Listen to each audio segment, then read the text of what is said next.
Un saludo a todos, yo soy Fanodrich. Este es un video distinto, no voy a hablar de Alianza, sino que me voy a subir al tren de la Padula.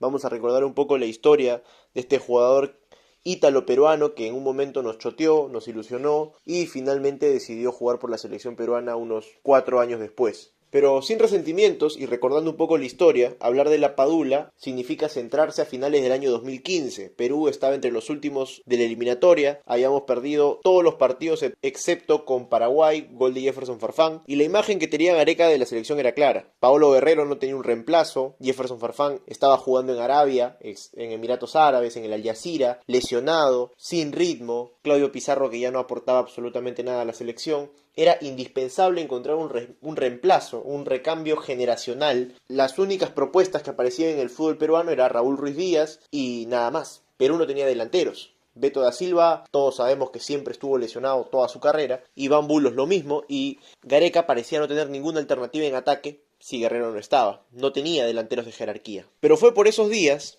que una página de Facebook, porque no fue una agencia de scout de la Federación Peruana de Fútbol, ni nada por el estilo. Fue una página de Facebook llamada Embajadores Criollos, a quienes se les debe el mérito, descubrieron a Gianluca Lapadula, un delantero italiano de madre peruana que estaba siendo goleador en la Serie B, en el Pescara Calcio. Lapadula era categoría 90, en ese momento tenía 25 años, era de la misma generación que Raymond Manco, los Jotitas, pero nunca antes en la federación se había escuchado el nombre de Gianluca Lapadula. Realmente nadie había escuchado antes el nombre de Gianluca Lapadula, era un completo desconocido para nosotros. Unos años antes de arribar al Pescara Calcio, Lapadula había tenido su primera experiencia fuera de Italia, donde había jugado en equipos de la tercera y cuarta división italiana, pero fue en el 2013, a la edad de 23 años, que emigra a Eslovenia, un país que está cruzando la costa del mar Adriático, muy cerca de Italia. Juega en el Gorica, equipo donde conoce a Johnny Vidales, que acababa de firmar contrato, y es en el Gorica de Eslovenia donde Lapadula juega 28 partidos y mete 11 goles en liga, contando copas fueron 32 partidos y 14 goles, cifras que le valieron regresar a Italia, pero para jugar en la tercera división, exactamente en el Teramo Calcio, un equipo de la Serie C, donde Lapadula juega 41 partidos y marca 24 goles. Y fue aquí, con 24 años, que el nombre de Lapadula empezó a sonar en las divisiones de ascenso del fútbol italiano y le valió ser contratado por el Pescara Calcio de la segunda división de Italia. Un equipo que es como un ascensor que suele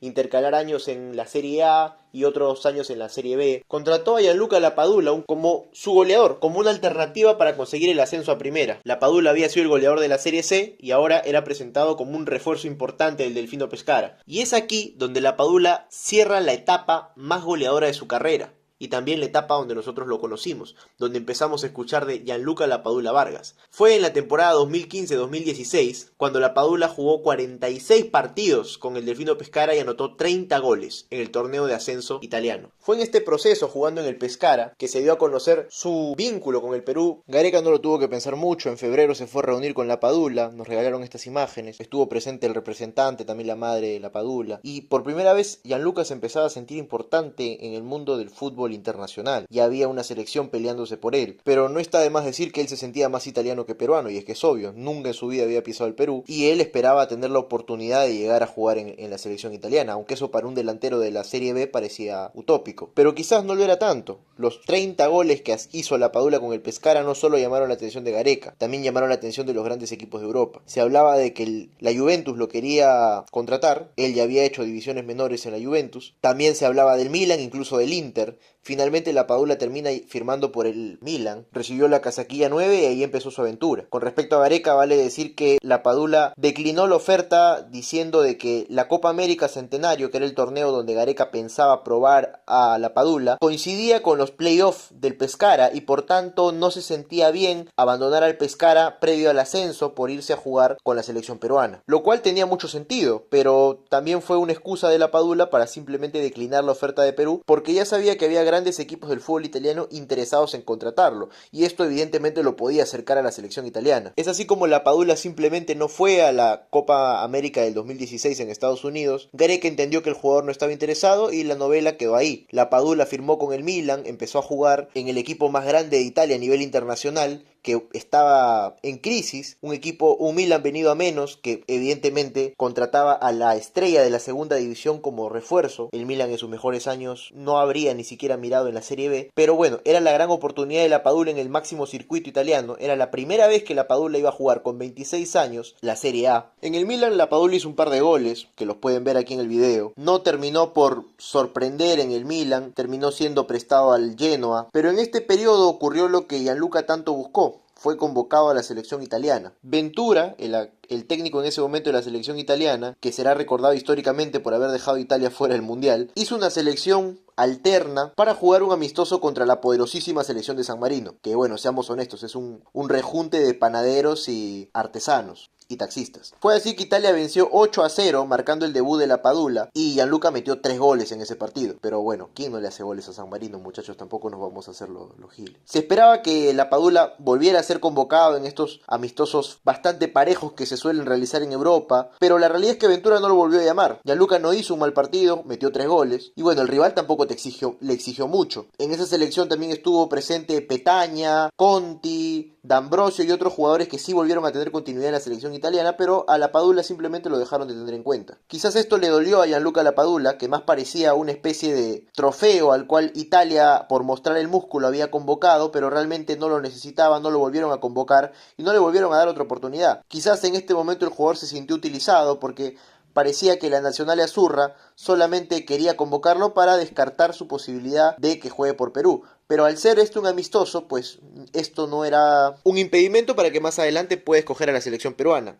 La Padula no volvió a tener una oportunidad en la selección italiana y siguió jugando en el Genoa, donde tampoco haría muchos goles, pero sí es recordado que tuvo un enfrentamiento con De Rossi. El campeón del mundo e histórico jugador de la Roma abofeteó a la Padula en un partido, provocó un penal, se fue expulsado. Parece que a De Rossi no le caía muy bien la Padula y quizás esto podría explicar por qué simplemente no lo volvieron a llamar nunca más a la selección italiana. Fue así como la Padula en febrero había recibido a Gareca y la propuesta de jugar por la selección peruana, y el 13 de noviembre del 2016 ya estaba jugando por la selección italiana contra la poderosísima San Marino. En su paso por el Genoa, más allá de la pelea con De Rossi, Gianluca Lapadula jugó 38 partidos y anotó solo 8 goles. Fue así como en el 2019 llegó a Lecce, equipo con el que descendería, pero marcaría 13 goles en 27 partidos, un promedio de 0,5, un promedio importante. Sus buenos números en Lecce le valdrían para ser rescatado por el Benevento, que acababa de ascender, y así empezar la temporada 2020-2021. En este proceso Ventura dejó fuera a la selección italiana del Mundial del 2018, perdió el repechaje con Suecia y Perú fue al Mundial. Fue así que la noticia de la Padula dio la vuelta al mundo. El jugador que rechazó a Perú para jugar el Mundial con Italia finalmente no clasificó con Italia y Perú sí fue al Mundial. Esto fue una cachetada y quizás un baldazo de agua fría a la Padula, que ya en sus 30 años habrá mirado el partido de Perú con Paraguay iniciando las nuevas eliminatorias, también habrá visto a Perú en el Mundial y habrá pensado: yo podría estar jugando ahí sin ningún problema. Fue así como la Padula, tras los partidos de Perú con Paraguay y Perú con Brasil, sorprendió a todos con un tatuaje y una entrevista donde realzaba sus raíces peruanas. Esto fue motivo de burla porque más parecía un indígena norteamericano que un indígena peruano, pero finalmente explicó que era por una celebración del Señor de la Soledad y algo así, de los Pieles Rojas. En fin, la cosa es que la Padula con ese tatuaje quería dar a entenderle al Perú que había reconsiderado su decisión. En Videna siempre quedaron algo resentidos con él por la forma en cómo había rechazado la propuesta inicial, pero eran conscientes que no estaban en posición de ponerse con orgullos ni nada por el estilo, porque Guerrero está lesionado, Farfán está en los últimos tramos de su carrera y definitivamente no hay un reemplazo para Paolo Guerrero. La Padula ya no es el jovencito de 25 años que nos impresionó en el Pescara, sino que ya es un hombre de 30 años que empieza a entrar en la última etapa de su carrera, en el último tramo de un futbolista, pero que aún le quedan un par de años para aportar a la selección peruana y rendir en el máximo circuito italiano. Igualmente, la federación esperó que la Padula se acerque. Esta vez era claro su interés en jugar por el Perú y se comunicó con Gareca para pedir asesoría a la federación para tramitar su DNI, el cual se ha hecho en tiempo récord y, como todos hemos visto, ha sido una oportunidad perfecta para crear una muy buena cortina de humo del Estado peruano, que se encargó de anunciar por todas sus redes, Cancillería, Canciller, RENIEC, etcétera, que la documentación de la Padula va a volar y va a ser lo más rápido posible para que el jugador pueda llegar a la convocatoria para los partidos con Chile y Argentina. Usar a la Padula en estos partidos ya será decisión de Gareca, como también será su tarea integrarlo al grupo. Se entiende que el vestuario de la selección es un vestuario sano, que busca clasificar al Mundial, y la ayuda de la Padula para esto es indispensable. Cabe mencionar que el caso de la Padula hizo que la federación federación se ponga las pilas y monte una red de scout para seguir a chicos de ascendencia peruana que estén jugando en Europa y que de esta forma no se repite el caso de la Padula, sino que se les pueda reclutar desde jóvenes. Hay muchas expectativas con la Padula. Y es que en el Perú siempre nos hacemos expectativas con los jugadores nacionalizados o que han vivido en Europa y que son de ascendencia peruana. El último caso que se me ocurre es el de Benavente, jugador que de joven eligió jugar por Perú y que siempre ha sido muy querido por la hinchada peruana, pero que ya no es considerado en la selección por Gareca. Veremos si la Padula puede estar a la altura de las expectativas que ha generado su decisión de jugar por la selección peruana. Le han puesto una mochila muy pesada y aún hay gente que rechaza su posible convocatoria por el hecho de haber rechazado al Perú inicialmente. Pero seamos honestos, la Padula le mete un gol a Chile en Santiago y todo el mundo se olvida de eso. Además, que la Padula juegue en la Serie A italiana no es garantía de que venga al Perú y rinda. Recordemos que en Perú hemos tenido al delantero del Bayern Múnich y no nos dejó muchas alegrías, que digamos. Yo particularmente tuve la oportunidad de ver un par de partidos de la Padula en el Pescara, pero de ahí en adelante no lo volví a ver más. Me pareció un jugador interesantísimo y que podía aportar mucho a la selección peruana. Pero han pasado 4 años de eso y sería importante ver qué es lo que ahora le puede dar la Padula al fútbol peruano. Todos nos quedamos a la expectativa y esperemos que meta muchos goles.